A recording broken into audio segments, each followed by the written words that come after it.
Sir, जिस दिन election हो रहा है बीजेपी बड़ा दिखाई दे रही है, कैसे देखते हैं? सबसे पहले तो भारतीय जनता पार्टी के लोगों को जीत मिली है, उन्हें बधाई, और आशा करता हूं कि जो जनादेश दिल्ली की जनता ने उन्हें दिया है उसकी वो प्रतिपूर्ति करेंगे।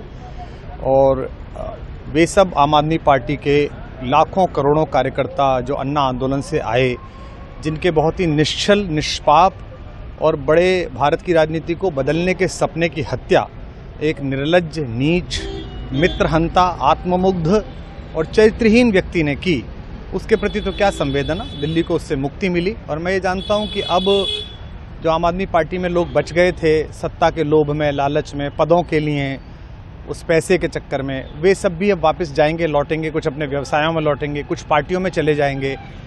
और पतन यहाँ से प्रारंभ हुआ है उन लोगों का। मेरे लिए कोई प्रसन्नता का और दुख का विषय नहीं है, मैं बीच में खड़ा हूँ। प्रसन्नता इस बात की है कि करोड़ों लोगों ने आशा लगाई थी, करोड़ों लोगों ने, लोग अपनी नौकरियां छोड़ के आए थे, व्यवसाय छोड़ के आए थे, दुश्मनियां ली थी लोगों ने, उन सब की हत्या एक आत्ममुग्ध आदमी ने, एक चरित्रहीन आदमी ने अपनी निजी महत्वाकांक्षाओं की पूर्ति के लिए की। उसको दंड मिला, ईश्वरीय विधान से दंड मिला। प्रसन्नता इस बात की भी है कि न्याय हुआ। आज जब कहना नहीं चाहिए, लेकिन आज टीवी पर जब जंगपुरा का निर्णय आया और सामने दिखाई दिया कि मनीष हार गया, तो सदा तटस्थ रहने वाली और राजनीति से विरत रहने वाली मेरी पत्नी जो है, उसकी आंख में आंसू आ गए, वो रोने लगी। क्योंकि उसी से उसने कहा था कि अभी तो है ताकत, और उसने कहा था भैया ताकत सदा तो नहीं रहती। तो ये अहंकार आशा करता हूँ अगले लोग नहीं करेंगे, जो बाकी दल है वो नहीं करेंगे, इससे सबक लेंगे। और दिल्ली के नागरिकों को मैं अच्छे शासन के लिए बधाई देता हूँ। अब भारतीय जनता पार्टी अपने नेतृत्व में सरकार बनाकर दिल्ली के जो दुख थे पिछले 10 वर्ष के, उन्हें दूर करे। और आम आदमी पार्टी के समस्त कार्यकर्ताओं को कहता हूँ कि आपने जिस किसी भी लोभ लालच में, सब कुछ जानते हुए एक ऐसे व्यक्ति के समर्थन में काम किया जिसने अपने मित्रों की पीठ में झुरा घोंपा, गुरु को धोखा दिया, अपने साथ कंधे से कंधा मिला के लड़ने वाली महिलाओं को अपने घर लाके पिटवाया, अपनी निजी सुख और साधन के लिए जनता का पैसा खर्च किया, अब उससे आशा लगानी छोड़ें, अब बाहर निकलें, अपना अपना जीवन देखें। मुझे राघवेंद्र सरकार राम की कृपा मिली, जिनका ये घर है, जिनकी कृपा से मैं यहाँ खड़ा हूँ। मुझ पर कृष्ण कृपा हुई कि मैं इस निर्लज्ज सर्कस से बाहर आ सका। मैं उन सब से भी अच्छे भविष्य की कामना करता हूँ कि वो कोई गंदगी ना फैलाएं कहीं भी, वो लौट जाएं अपने शिविरों में।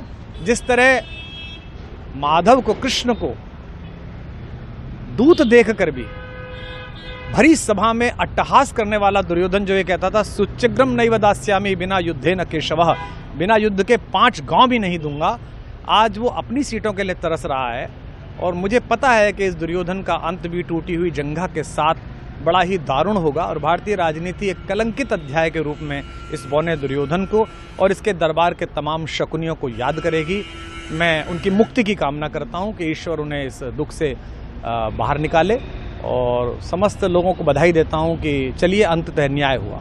सर, बात करें दिल्ली के चुनाव या यूपी के उपचुनाव मिल्कीपुर को लेकर, चुनाव आयोग पर तमाम तरह के आरोप लगाए जा रहे हैं। अखिलेश यादव ने कल कहा कि वहाँ उपचुनाव में मिल्कीपुर, ये राजनीतिक विषय है, इस पर मैं राजनीतिक कार्यकर्ता नहीं हूँ, तो इस पर मेरी टिप्पणी शोभनीय नहीं है, वो आपस में सब जाने। लेकिन दिल्ली के चुनावों को लेकर एक मिश्रित प्रतिक्रिया है।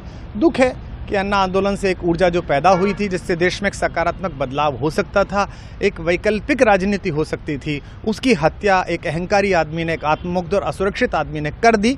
मैं आशा करता हूं कभी ना कभी भारत में ऐसा सूर्योदय किसी न किसी दल में अवश्य होगा, जो भारत को जहां पहुंचना है वहां पहुंचाने का मार्ग प्रशस्त करेगा। बहुत धन्यवाद।